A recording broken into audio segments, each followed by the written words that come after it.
Hello, today I'm going to talk about report writing. Share my screen and we'll get started.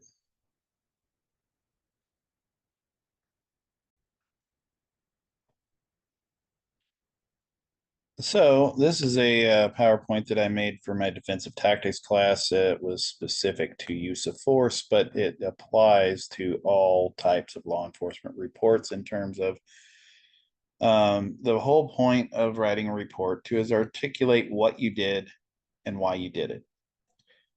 And so basically, if we have any kind of thing that we get involved in as law enforcement officers, correction officers, juvenile justice professionals like probation and parole officers. We frequently have to write reports because we have a lawful objective that we're trying to accomplish. So I pull over a car for crossing the center line or whatever. I develop suspicion that the person may be intoxicated. I have to be able to articulate that, you know, not just say it, but I have to be able to paint the picture with my words, so to speak, as to why it's reasonable for the jury to believe that I had probable cause to arrest the individual, right? If I'm a probation officer and I go out on a home visit and I see evidence that suggests that the client is back on drugs or whatever, I need to be able to write a report that would then get sent to the judge that would explain the reasonable foundation for my assertion here. And so even though in the modern age frequently we have videos and things like that, we still need to be able to write reports even in the modern era, because the video isn't perfect, you know and so we still need to be able to document what we know and when we knew it, because some of that may not be on video. So that being said, every encounter that in particular law enforcement has with the public has potential to be challenged in court. And so we need to have a record for these things so that we have something to refer to refresh our memory, because it may be months or years down the road when we finally end up going to court and testifying. And on that day that we testify in court, the prosecutor, the defense attorney, the judge, everybody's going to expect us to testify from memory about what we did and why we did it and what we knew and when we knew it. And so if for some reason we can't do that, then it doesn't bode well for the case. And so we document in a report at the time of the incident so that those details don't get lost in our memory. And we are allowed to refer to our reports. Not only do we refer to our reports in preparation for trial, but then on the stand, we would also be allowed, if necessary, to refer to our report. So that being said, it's important that we have relevant details in our report. And that term relevant is the tricky part to this, because what is relevant is going to be different for different types of reports, different and different circumstances. So for example, that DWI report, right, is the weather relevant? Maybe. So for example, I pull the car over because they crossed the center line. How reasonable is it to believe that crossing the center line could be an indication of intoxication. That's pretty reasonable, right? But what if there's snow on the ground, right? Wouldn't they have the benefit of saying, well, maybe they just slid, over the line and it wasn't their fault? Maybe, and likewise, if we're talking about their performance on the walk and turn test, right? If the road has ice on it, or the road has a significant incline or decline or whatever, those would be relevant details that would need to be noted in a DWI report, right? Is, the weather conditions, the, what type of surface that the walk and turn and the one leg stand were performed on. Um, you know, these would be relevant details, but for many other types of offenses, it wouldn't be relevant at all. It wouldn't have anything to do with it, right? Because, for example, speeding, they're speeding. Does it matter what the weather is doing when they're speeding? Maybe, if you're trying to basically make it like an aggravating factor to say that, it was, he was speeding during a thunderstorm, right? That would make it even more egregious, right? That they're speeding. But, you know, if you're just simply trying to make it a simple speeding ticket, it really doesn't matter. It really doesn't always have to be in there. So the relevancy of the detail is, sometimes even debatable, So that being said, when in doubt, I have tended to put it in. And also to think, is this something that I might get asked about on the witness stand at some point in the future? And if the answer to that is yes, then you need that detail in there.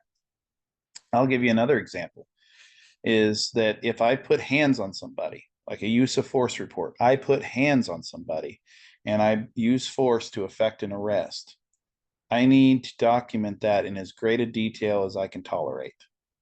Because is it possible that I might get asked questions about that force on the stand, even if I don't think the person got injured, even if it was reasonable force, even if all these other things are true, I might get asked detailed questions about that use of force. And so I should have detail about it in my report, because I shouldn't have to, if you write your report correctly, you shouldn't have to testify about anything that's not already documented in your report. And if you ever find yourself in a position where you do, it is a very uncomfortable feeling, because you're prepared to answer questions that you've already answered in your report. You're not necessarily as prepared to answer questions that aren't in your report. So that being said, if you've omitted relevant information from your report, the defense attorney will ask you about it, and it will make you look bad. So these are just little images that I've stuck in there about a guy faking a heart attack and the guy faking a broken leg or whatever. It's, even if on the scene at the time, you don't have any reason to think they got injured or anything like that, they can change their mind later and decide that they had some kind of injury or whatever. So again, if you used force, just describe it in as much detail as you can. Don't just say, I used force and brought him into custody or whatever. You can say, I took him to the ground using an arm bar, or I did whatever, swept his leg and took him down, or whatever, whatever terminology, however you want to put it. As a defensive tactics instructor, I like using the terminology of the techniques that I use. But if you're not proficient with particular techniques and whatever, then describe what you did. Is that I used my leg to trip him and push him to the ground and applied handcuffs. Just do the best you can. police reports, and I know if you've written like research papers and stuff like that, they got on you about using first person, they got on you about, uh, various things. When you're talking about a narrative report, you are writing the report from your perspective, and you're talking about what you witnessed, you're talking about what you did, we're talking about what your motivations were, why you did it, what were your fears, what was your suspicions, all of that, the foundation of everything.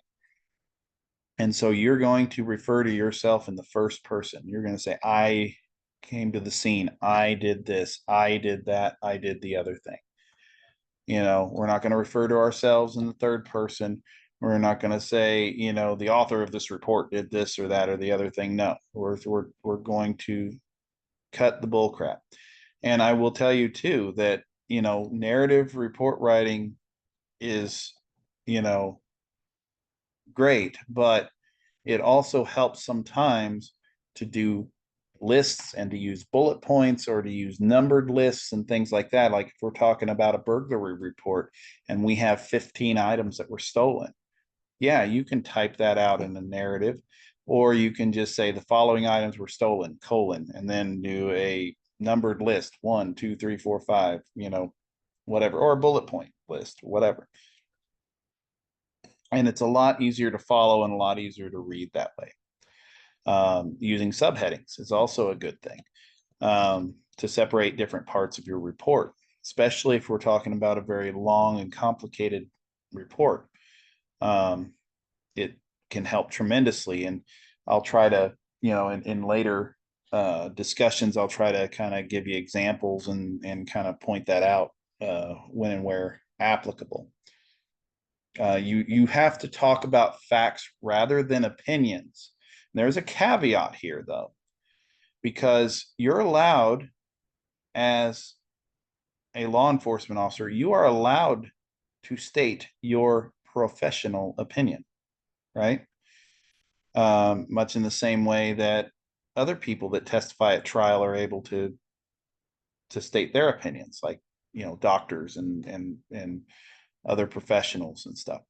The caveat here is that you don't just simply state your opinion. You have to state your opinion while providing the basis for that opinion, right?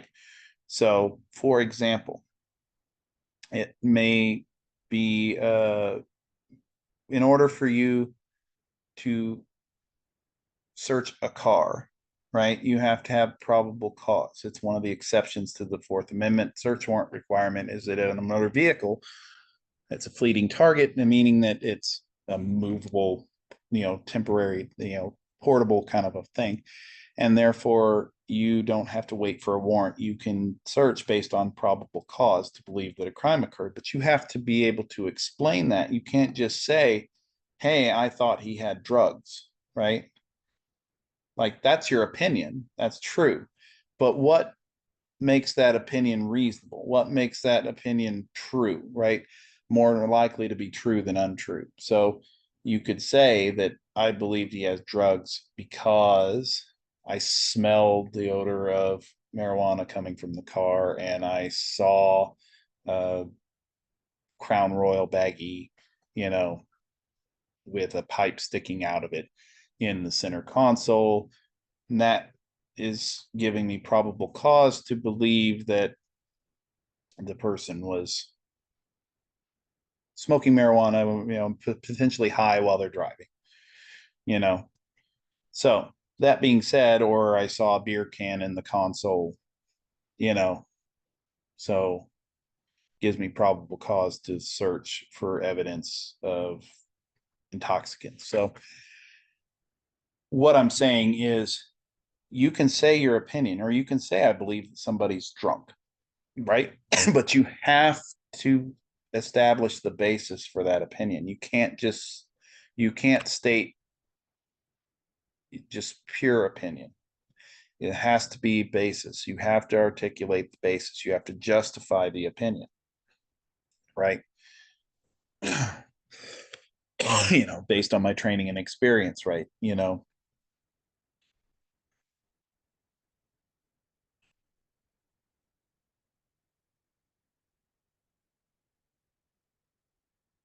That term relevant details, that becomes very important. Um, when you use general terms that describe actions, so like being aggressive or being drunk, you have to form that basis. You have to justify the opinion if you're going to state one. So a good law enforcement report isn't missing information, it's complete. It's easy to follow, no confusing terms, that makes it clear. It's only using relevant details. It's cutting out the irrelevant stuff, that makes it concise, and it is accurate. There's no lies or omissions. And that's important too, because we are responsible not only for building a case for prosecution, but we also have to eliminate alternatives, hypothesis. So if we're saying that so and so murdered so and so, it might be necessary for us to also present, or to document that we explored other possibilities, right? That we ruled out this other suspect, that there might be some limited information that suggests that maybe they did it, and we took steps to rule that out, right? And that it's important for us, you know, and we can't fail to disclose evidence that could be beneficial to the defendant if we come upon evidence that suggests that maybe they're not the right person, you know, but we, for whatever reason, don't actually think that's the case. We can't withhold that evidence. And fact of the matter, that recently happened with the case that they were trying to make against Alec Baldwin for the shooting on the movie set. You know, there was supposed to be some bullets that were turned into the sheriff's office there, and I don't remember what state, one of the western states, um, and uh, and the sheriff's office didn't disclose it, that it happened, and the whole case got thrown out because of that, because it was potentially exculpatory evidence. So that being said, um, because of the fact that we have to be able to write detailed reports, and we have to be able to identify everybody that we reference in a report, because guess what? Everybody that's referenced in one of our law enforcement reports, or even other things, everybody that had any involvement in a particular event could be subpoenaed to testify about their involvement in that event, and therefore we have to identify them. We have to be able to contact them later if need be. And so when we are out on the street doing our daily activities and stuff, when we encounter people, when we run into people, we get in the habit of identifying them. That's why if you have any contact, any professional contact with a law enforcement officer, one of the first things they're going to say is, "Hey, you got ID?" Is because they need to document it, so that if they end up writing a report, or whatever, they have your identifiers. So it's important then that we are able to take notes at various scenes and stuff, because we can't write the report right there necessarily. We have to take the notes that are going to allow us to write that report later on today or tomorrow, or maybe even a couple of days from now, depending on what kind of case that it is and how far down we are on reports. So I posted a couple of videos on here about note taking and report writing, related to report writing. So I'm not going to get too off in the weeds on that here. That being said, what is relevant information, right? And these are things that are kind of universal. You are always going to need to know when something happened. The date and the time that something happened is almost always important, especially for key things. So, like if we arrest somebody, we need to know what time we arrested them because the clock starts ticking on how long we can hold them without charge, right? From the time of arrest. It's not from the time we get them to jail. It's from the time of arrest, from the time we deprive their freedom. In Missouri, we have 24 hours. It's not a lot of time to submit the information to the prosecutor. The prosecutor, presents it to a judge. The judge signs it or doesn't sign it. And if they sign it, then we get a warrant with a bond and all that other kind of stuff. And in the meantime, they're held in jail. So times can become very important. And when we're talking about a complicated case, times can be essential down to the second sometimes, can be just crucial as to establishing essential elements of the crime. So dates and times are important. Names of people that are involved and identifiers so that if need be, they can be subpoenaed. Statements made by witnesses, suspects, a timetable of events. So when we're writing our report, there is no universal 100%. This has to be done this way or that way. And different agencies are going to take different approaches. Different supervisors are going to have different expectations. So I can't tell you 100%, there's only one way to do it. What I can tell you is from my experience, I like doing the headings. That being said, with or without the headings, there is kind of an order of operations. These reports should be sequential whenever possible, meaning you start at the beginning and you proceed from there. So the beginning is always going to be the source of activity. Why are you on this call? Why are you writing this report? And so oftentimes on a law enforcement standpoint, on a law enforcement call, the source of activity is on this date and this time, I was dispatched to this location, reference to this type of activity, right? So in other words, on this date and this time, I was dispatched to this location for a report of burglary, and then generally from there, you may put in information that's passed along to you by dispatch before you get there. Then your next thing is going to be your observations. In other words, what happened once you made it to the call? Upon arriving on the scene, I made contact with the reporting party, so-and-so, and they stated this, that, and the other thing was stolen. And, they provided this such and such information or whatever, and that's it. There's a different, there could be something more like self-initiated activity where the source of activity is going to be on this date and this time I was traveling in this location on patrol and I saw a vehicle cross the center line at this intersection on this road and I initiated a traffic stop on the vehicle. And then your observations are going to be I approached the vehicle, made contact with the driver, blah blah blah blah blah. Right, so source of activity is the first thing. Why are you here? It establishes why you're writing this report. Your observations are basically once you started actually handling the call, what did you do?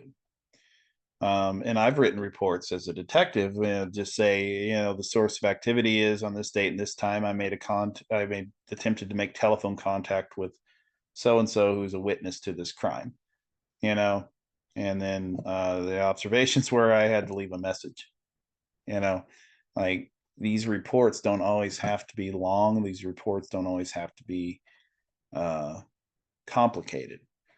But we're trying to establish and document certain facts.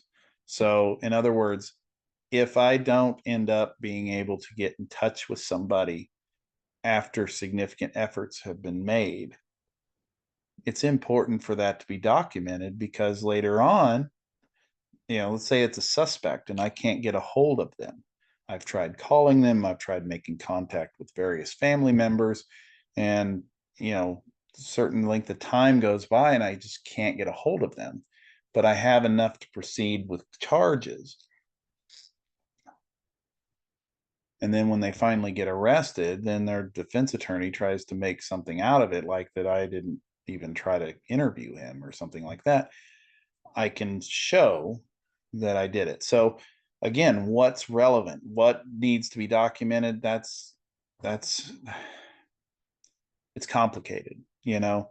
So it's a good idea to start at the beginning and proceed chronologically through things in your report. You should obviously complete and submit your report as soon as practical. You know, the less delay between the event and you documenting it, the better, because memory fades.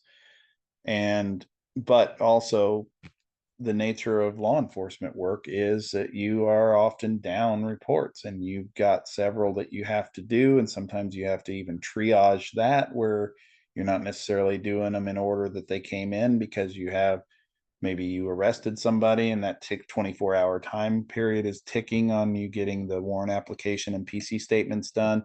And so you've got to prioritize that one over the burglary report that you took 3 days ago, you know. And so it is what it is. You just do the best you can, but as soon as practical is the best policy.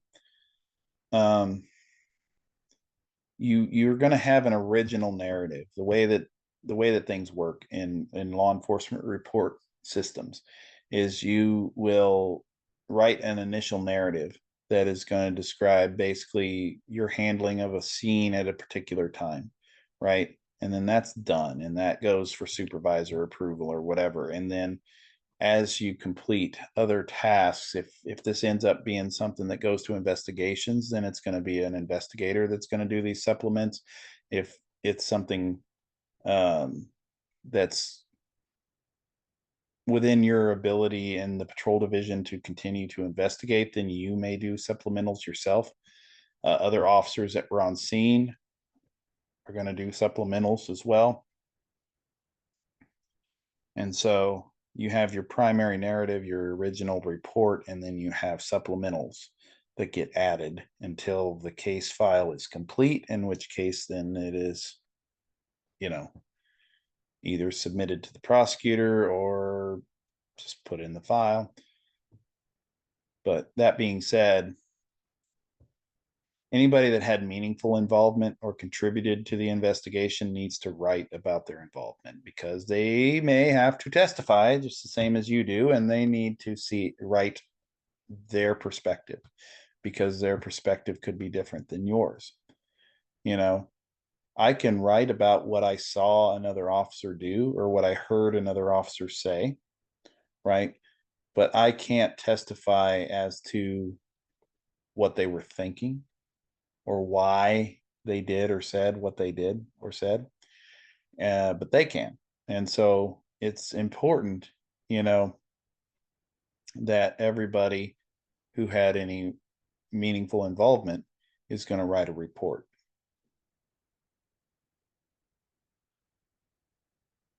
because they may have context that you don't have. So that being said, that's a quick down and dirty kind of introduction to report writing. When you get a chance, there's also a couple of videos about note taking as it relates to police reports and stuff. I want you to watch those videos as well. It's all kind of part of the curriculum. And that's all for today.